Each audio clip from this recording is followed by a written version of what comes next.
صل على رسوله الكريم.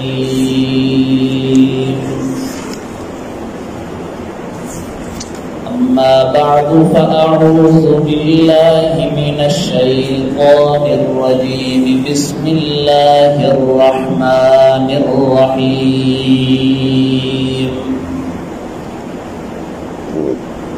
يا أيها الذين آمنوا كتب عليكم الصيام كما كتب على الذين من قبلكم لعلكم تتقون. سبحان ربك رب العزة عما يصفون وسلام على المرسلين والحمد لله رب العالمين. اللهم صل على سيدنا ومولانا محمد وعلى آل سيدنا ومولانا محمد وبارك وسلم ثم صل عليه. يا أيها الذين آمنوا اے ایمان والو کتب علیکم الصیام تمہارے اوپر روزے فرض کیے گئے کما کتب علی الذین من قبلکم جس طرح کے فرض کیے گئے ان لوگوں پر جو تم سے پہلے تھے لعلکم تتقون اور روزے فرض اس لیے کیے گئے تھے تاکہ تم متقین اور پرہیزگار بن جاؤ. جو آیت کریمہ آپ کے سامنے تلاوت کی ہے یہ سورہ بقرہ کی آیت نمبر 183 ہے. اس میں بھی اللہ رب العزت خاص طور پر ایمان والوں کو مخاطب کر کے ایک بات کا حکم دے رہے ہیں کہ تمہارے اوپر میں نے رمضان کے روزوں کو فرض کر دیا. اب یہ اللہ رب العزت نے آگے مثال دی کما کتب علی الذین من قبلکم. یہ کوئی روزوں کا فرض ہونا کوئی نئی چیز نہیں بلکہ یہ تم سے پہلے لوگوں پر بھی روزے فرض کیے گئے تھے. چاہے وہ یہودی تھے چاہے وہ عیسائی تھے ان پر بھی روزے فرض تھے اگرچہ طریقہ مختلف تھا. اب ان لوگوں پر روزے اللہ نے فرض کیے لیکن انہوں نے اپنی طرف سے اس میں رد و بدل کر دیا اور روزے جو اللہ کی طرف سے فرض تھے مقررہ دنوں میں انہوں نے رد و بدل کرتے ہوئے اس میں تبدیلیاں کر دی. تو اللہ نے فرمایا یا ایھا الذین آمنوا اے ایمان والو تمہارے اوپر میں اللہ نے روزے فرض کیے لعلکم تتقون تاکہ تم اللہ کے حکموں کے سامنے جھک جاؤ. ان کو میں اللہ نے حکم دیا روزوں کا یہودیوں کو عیسائیوں کو لیکن انہوں نے میں اللہ کے حکموں میں رد و بدل کر دیا اپنی طرف سے ان روزوں میں دنوں کو بڑھا دیا کبھی کم کر دیا. دل آیا تو سردیوں میں روزے رکھ دیے نہ دل آیا تو سردیوں کو چھوڑ دیے. اللہ فرماتے ہیں لعلکم تتقون میں اللہ نے تمہارے اوپر روزے اس لیے فرض کیے تاکہ تم اللہ کے حکموں کے سامنے جھک جاؤ. اب روزے کے فضائل وغیرہ رمضان مبارک میں آپ سنتے رہتے ہیں. آج جو میں گفتگو کرنا چاہتا ہوں لعلکم تتقون تاکہ تم متقین اور پرہیزگار بن جاؤ. اب تقوی کس کو کہا جاتا ہے صرف اسی بات کو بیان کرنا ہے. کسی نے تقوی کی تعریف کی کہ خاردار جھاڑیاں ہوں انسان کے کپڑے ریشم کے ہوں انسان اپنے آپ کو بچا بچا کر جس طرح اس سے گزرتا ہے کہ کہیں میرے کپڑے جھاڑیوں کے ساتھ لگ کر پھٹ نہ جائیں اسی طرح اسی کی یہ مثال ہے تقوی کی کہ ہم نے بھی دنیا میں خواہشات سے گناہوں سے بچ بچ کر اس طرح زندگی گزارنی ہے کہ ہم گناہوں کی دلدل میں پھنس نہ جائیں گناہوں کی جھاڑیوں میں کہیں گھس نہ جائیں.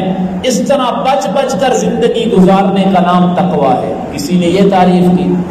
کسی نے کہا تقوی کہتے ہیں اللہ کا خوف اور یہ تعریف حضرت علی رضی اللہ تعالیٰ عنہ کی طرف منسوب ہے کہ وہ فرماتے ہیں تقوی کہتے ہیں کہ اللہ کا خوف ہونا شریعت کے مطابق عمل کرنا کم کھانا یعنی کم کھانے پر قناعت کرنا اور آخرت کے دن کی تیاری کرنا یہ تقویٰ ہے کہ انسان کے دل میں اللہ کا خوف ہو، شریعت کے مطابق انسان عمل کرے، نماز پڑھے، روزہ رکھے، لیکن جو اللہ نے حکم دیا جس طرح اس طرح عبادت کرنی ہے، اور کھانا اگر کم کھانے پر قناعت کرنا ہے کہ صبر و تحمل کے ساتھ قناعت کرنی ہے۔ اور چوتھی چیز وہ فرماتے ہیں کہ آخرت کے دن کی تیاری کرنا یہ حقیقت میں تقویٰ ہے۔ اور ایک بڑی پیاری تعریف کی گئی ہے کہ ہماری نیتوں کو، ہمارے خیالات کو، ہماری سوچوں کو اگر ایک پیالے میں رکھ کر لوگوں کے سامنے پیش کیا جائے، ہمیں شرمندگی نہ ہو، اس کا نام تقویٰ ہے۔ کہ ہماری سوچوں، ہماری نیتوں کو، ہمارے خیالات کو ایک فرضی شکل میں ان کو ایک پیالے میں جمع کر کے لوگوں کے سامنے پیش کیا جائے۔ اس لیے تو ہمیں دعا کرنی چاہیے نا کہ یا اللہ ہمارے جس طرح ظاہر ہمارا خوبصورت ہے، اسی طرح اللہ تو ہمارے باطن کو بھی خوبصورت بنا دے، کیونکہ باطن کے حال تو صرف اللہ جانتا ہے، اور وہ اللہ وہ ہے جو ہمارے عیبوں پر پردہ ڈالے ہوئے ہیں۔ تو کسی نے تعریف کی کہ تقویٰ کہتے ہیں کہ انسان کی سوچوں، خیالات اور نیتوں کو ایک پیالے میں جمع کر کے اگر لوگوں کے سامنے پیش کیا جائے تو انسان کو شرمندگی نہ ہو، حقیقت میں یہ انسان متقی ہے، تقویٰ کو اختیار کیے ہوئے ہے۔ لیکن قرآن مجید میں اللہ رب العزت نے جو تقویٰ کی تعریف کی ہے، اللہ فرماتے اعدلوا هو اقرب للتقویٰ، انصاف کیا کرو، یہ تقویٰ کے بہت زیادہ قریب ہے۔ یعنی یہ متقی انسان کی بڑی صفتوں میں سے ایک صفت یہ ہے کہ وہ انصاف پسند ہوتا ہے۔ قربانیوں کے دن قریب ہیں، قرآن مجید میں اللہ نے قربانی کا مقصد بھی یہی بیان کیا۔ اللہ کیا فرماتے ہیں؟ لن ینال اللہ لحومها ولا دماؤها ولکن ینالہ التقوی منکم، اللہ کو تمہارے گائے کے گوشت سے، اللہ کو تمہارے گائے کے خون سے کوئی سروکار نہیں، اللہ کو نہ تمہاری گائے کا خون پہنچتا ہے نہ ہی اس کا گوشت پہنچتا ہے، وَلَٰكِن يَنَالُهُ التَّقْوَىٰ مِنكُمْ، بلکہ قربانی سے تو اللہ تمہارے دلوں کے تقویٰ کو جو ہے وہ اللہ کو پہنچتا ہے۔ کیا مطلب؟ تمہاری جو نیت ہے قربانی سے۔ اب قربانی میں تقویٰ کیا ہے، انصاف کیا ہے؟ کہ قربانی ہم نے اللہ کی رضا کے لیے کرنی ہے، اللہ کے حکم کو پورا کرتے ہوئے کرنی ہے۔ یہاں کچھ مسائل بھی سن لیں۔ ایک آدمی ہے 7 حصوں والی، اس نے گائے لی ہے کہ 7 حصے کرنے ہیں، جو شرکاء ہے ان میں سے اگر ایک مشرک ہے، شرک کرنے والا، اللہ کی ذات کے ساتھ شریک کرنے والا ہے، یا کوئی بدعتی ہے، بدعتوں میں مبتلا ہے، تو ایسے آدمی کے شریک ہونے کی وجہ سے کسی ایک آدمی کی بھی قربانی نہیں ہوتی۔ اس لیے قربانی میں جو 7 شریک کرتے ہیں جن لوگوں کو، پہلے ان کے عقیدے کی طرف توجہ کیا کریں کہ آیا ان کا عقیدہ درست ہے یا نہیں، قرآن کے مطابق ان کا عقیدہ ہے یا نہیں، پھر ان کی قربان، پھر اس کو اپنے ساتھ شریک کیا کرو۔ اگر ایک آدمی بھی حصے میں مشرک یا کوئی بدعتی شریک ہو گیا تو کسی ایک کی بھی قربانی قبول نہیں ہوگی۔ اسی طرح اللہ نے کیا فرمایا؟ وَلَٰكِن يَنَالُهُ التَّقْوَىٰ مِنكُمْ، اللہ کو تمہارا تقویٰ پہنچتا ہے۔ اگر حصے داروں میں سے کسی کی نیت قربانی سے گوشت کھانا ہے کہ بڑا جانور لیں گے، گوشت زیادہ ہوگا، ہمارے گھر میں بھی گوشت ہونا چاہیے، لوگوں کے گھروں میں گوشت ہوگا، میرے گھر گوشت نہیں ہوگا، لوگ کیا کہیں گے، غریب ہو گیا۔ اگر کوئی آدمی گوشت کی نیت سے قربانی کرتا ہے تو شریک ہونے والے میں سے کسی ایک کی بھی قربانی نہیں ہوگی۔ اس لیے قربانی میں احتیاط کیا کریں، جس آدمی کو ساتھ شریک کر رہے ہیں اس کی نیت بھی پوچھ لیا کریں، آیا اس پر قربانی واجب بھی ہے یا نہیں۔ اگر واجب ہے تو پھر اس کی نیت قربانی ہے یا گوشت کھانا ہے۔ بڑی احتیاط کے ساتھ جو شرکاء حصے میں ساتھ شریک کرتے ہیں ان کی نیت بھی پوچھ لیا کریں، اور ان کے عقیدے کی طرف بھی نظر کیا کریں کہ وہ مشرک اور بدعتی تو نہیں ہے۔ بڑا حساس معاملہ ہے۔ تو اللہ نے فرمایا وَلَٰكِن يَنَالُهُ التَّقْوَىٰ مِنكُمْ، اللہ کو تو قربانی سے جو تقویٰ تمہارے دل کی نیت ہے وہ پہنچتی ہے۔ اور اسی بات کا اظہار اللہ رب العزت نے اپنے پیغمبر علیہ الصلوۃ والسلام کی زبان اطہر میں سے بھی فرمایا۔ قرآن میں اللہ نے پیغمبر علیہ الصلوۃ والسلام کو کیا حکم دیا سورہ کوثر میں؟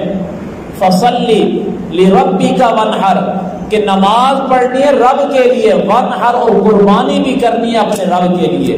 اور دوسرے مقام پر تو اللہ نے قرآن مجید میں جہاں بھی لفظ قل آئے نا تو وہاں اللہ ایک خاص حکم کی طرف، بڑی اہم حکم کی طرف توجہ دلاتے ہیں۔ اور مفسرین کرام میں سے کچھ مفسر تو اس کا لفظ قل کا بڑا پیارا معنی کرتے ہیں اللہ نے کیا فرمایا میرے پیارے پیغمبر اعلان کریں قل ان صلاتی و نسکی و محیای و مماتی للہ رب العالمین. میرے پیارے پیغمبر اعلان کریں ان صلاتی بے شک میری نماز و نسکی اور میری قربانی للہ اللہ ہی کے لیے ہے، رب العالمین جو تمام جہانوں کا پالنے والا ہے. اور پھر جب یہ اعلان کر دیا پیغمبر علیہ الصلوۃ والسلام کی زبان اطہر سے کہ میرے پیارے پیغمبر اعلان کریں میری نماز اور میری قربانی اللہ کے لیے ہے، اس کے ساتھ یہ عقیدے کا بھی اظہار کر دیا لا شریک لہ وبذالک امرت. تو قربانی کرتے ہوئے سب سے پہلے انسان کا عقیدہ درست ہونا چاہیے. جب عقیدہ درست ہوگا پھر وہ قربانی حقیقی قربانی بنے گی. تو تقویٰ کی تعریف کیا ہے کہ انسان کے اندر انصاف کا مادہ پیدا ہونا چاہیے، چاہے وہ قربانی کا معاملہ ہے. قربانی کے معاملے میں انصاف کیا ہے کہ قربانی کرنی ہے تو اللہ کی رضا کے لیے، اللہ کے حکم کو پورا کرتے ہوئے قربانی کرنی ہے. گوشت کی نیت سے قربانی کرنے سے قربانی نہیں ہوتی. اسی طرح اللہ کی ذات کا معاملہ ہے، اس میں بھی انصاف کرنے والا انسان متقی ہوتا ہے. کیا مطلب؟ اللہ کی ذات کا معاملہ ہے تو اللہ کی ذات کے ساتھ انصاف والا معاملہ یہ ہے کہ اللہ کی ذات کے ساتھ کسی کو شریک نہیں ٹھہرانا. اللہ کی ذات کے ساتھ انسان اگر شریک ٹھہرائے تو پھر وہ ظلم بن جاتا ہے. قرآن میں اللہ نے کیا فرمایا ان الشرک لظلم عظیم، اور ظلم کے مقابلے میں عدل انصاف ہوا کرتا ہے. تو اللہ کی ذات کے ساتھ انصاف والا معاملہ یہ ہے کہ انسان اللہ کی ذات کے ساتھ کسی کو شریک نہ ٹھہرائے. تو ہر معاملے میں اگر ہم انصاف کو پلے باندھ لیں گے تو حقیقت میں ہم انصاف پسند اور متقی انسان شمار ہوں گے. جتنے پیچھے درس گزر چکے ہیں تقریباً درس میں ہر آیت کے اختتام میں جس طرح کے ماقبل آیت میں اللہ نے کیا فرمایا تھا وَلَكُمْ فِي الْقِصَاصِ حَيَاةٌ يَا أُولِي الْأَلْبَابِ لَعَلَّكُمْ تَتَّقُونَ. قصاص کا معاملہ کیا کرو اس لیے تاکہ تم متقین اور پرہیزگار بن جاؤ. اب یہ قصاص کا معاملہ کیا مطلب؟ قتل کے اندر قصاص لینا یہ انصاف ہی تو ہے. اس لیے اللہ فرماتے جب یہ تم قصاص لے کر انصاف والا معاملہ کرو گے لعلکم تتقون، پھر تم متقین اور پرہیزگار شمار ہوگے. اسی طرح آج کے سبق میں بھی اللہ نے فرمایا لعلکم تتقون. جب تم روزہ رکھو گے، روزہ اللہ کی ذات کے لیے انسان رکھتا ہے، اللہ کی رضا کے لیے رکھتا ہے، تو اللہ فرماتے جب تم روزہ بھی میں اللہ کی رضا کے لیے رکھو گے لعلکم تتقون، پھر تم متقین اور پرہیزگار شمار ہوگے. اب یہ اللہ نے بات چل رہی تھی قصاص کی، پھر اللہ نے اچانک روزے کا حکم دے دیا کہ روزہ رکھنا. اس کی کیا حکمت ہے؟ یہ جب قصاص کا حکم دیا اس سے پہلے اللہ نے بڑی نیکیاں شمار کروائیں کہ بڑی نیکیاں کیا ہے لیس البر ان تولوا وجوهکم قبل المشرق والمغرب. اس کے بعد اللہ نے بڑی نیکیوں کا شمار کروایا ولکن البر من آمن باللہ. پہلی بڑی نیکی ہے کہ اللہ کی ذات کے ساتھ ایمان رکھنا. والیوم الآخر، دوسری بڑی نیکی ہے آخرت کے دن پر ایمان رکھنا. تیسری بڑی نیکی والملائکتی، اللہ کے مقرب فرشتوں جتنے بھی اللہ کے فرشتے ہیں ان پر ایمان رکھنا. والکتاب، اور اللہ کی بھیجی ہوئی کتابوں پر ایمان رکھنا. والنبیین، اللہ کے بھیجے ہوئے نبیوں پر ایمان رکھنا. چلتے چلتے آگے اللہ فرماتے ہیں بڑی نیکی یہ ہے والصابرین فی البأساء والضراء وحین الباس. خوشی ہو، تنگی ہو، جنگ کا وقت ہو، صبر کرنے والا جو ہوتا ہے وہ بہت بڑی نیکی کرنے والا ہوتا ہے. تو اللہ نے کیا فرمایا بڑی نیکی کیا ہے؟ صبر کرنے والا. تو آگے اللہ نے روزے کا ذکر کیا کہ جس طرح جنگ میں دیگر حالات میں انسان صبر کرنے والا بہت بڑی نیکی کرنے والا ہوتا ہے، اس صبر کا عملی مظاہرہ روزے کی حالت میں ہوتا ہے. اس لیے اللہ نے آگے روزے کا ذکر کر دیا کہ روزے کے اندر چونکہ صبر کا ایک عملی مظاہرہ ہوتا ہے کہ انسان عملی طور پر سارا دن بھوکا پیاسا اللہ کی رضا کے لیے رہ کر انسان صبر کر رہا ہوتا ہے. تو اللہ نے فرمایا جس طرح بہت بڑی نیکی صبر کرنا ہے اور صبر کا عملی مظاہرہ روزے کی صورت میں ہوتا ہے، اس لیے اللہ نے فرمایا یا ایھا الذین آمنو، اے ایمان والو کتب علیکم الصیام، فرض کیے گئے تم پر رمضان المبارک کے روزے، کما کتب علی الذین من قبلکم، جس طرح کہ جو تم سے پہلے لوگ تھے یہودی عیسائی نصرانی، ان پر روزے فرض کیے گئے تھے، لیکن انہوں نے تو اللہ کے حکم میں رد و بدل کر دیا، لعلکم تتقون، لیکن تمہارے اوپر روزے میں اللہ نے اس لیے فرض کیے لعلکم تتقون، تاکہ تم اللہ کے حکموں کے سامنے جھکنے والے بن جاؤ۔ اللہ رب العزت سے دعا ہے کہ جو کہا اللہ اس پر عمل کرنے کی توفیق عطا فرمائے، اور ایک جو بہت بڑا عمل قربانی والا آنے والا ہے اس میں بھی اللہ ہمیں تقوی کی دولت سے مالا مال فرمائے۔ وآخر دعوانا ان الحمد للہ رب العالمین۔